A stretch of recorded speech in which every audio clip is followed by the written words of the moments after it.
to the second vlog.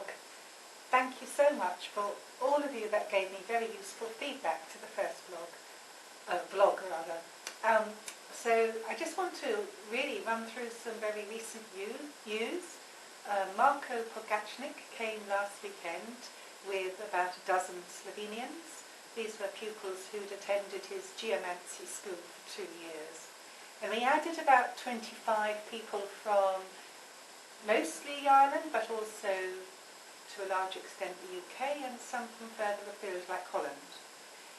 We had a great time, and we did visit various sites around where I'm living.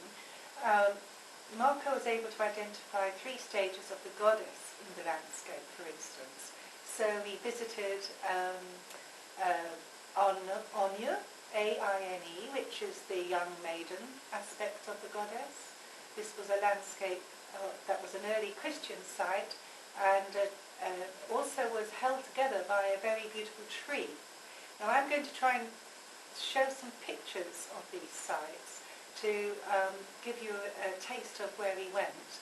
And we're hoping in the future that we're going to do some workshops ourselves in Ireland, revisiting the sites, adding the Gaia touch exercises that we learned, and developing our own ways too of perceiving the inner earth and the high elementals. So we then went to the Danu site, which is the mother site, which happened to be Kilmacduagh, the round tower just up the road from me. This was interesting because people went back the next day and really were able to perceive a change in the energies. I was able to perceive, for instance, that the place was far more balanced than I had ever perceived it. So this was wonderful work that was being done, and I want to thank Marko for coming. We also went to the Morrigan site, which happens to be one of my favourite sites. I first encountered nearly 8 years ago when I arrived in Ireland. And this was another early Christian site, but it was much more, of course, like those two of them are. And the other aspect of the early Christian sites is that the monks that inhabited them were using the Christ essence to connect with nature. They were actually developing a strong sense of the Christ within.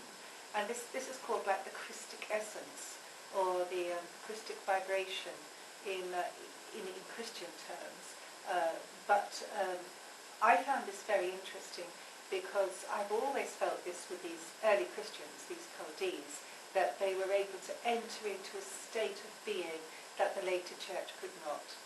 And this is really what we're redoing by developing these Gaia touch exercises. I believe we're going into our deeper self.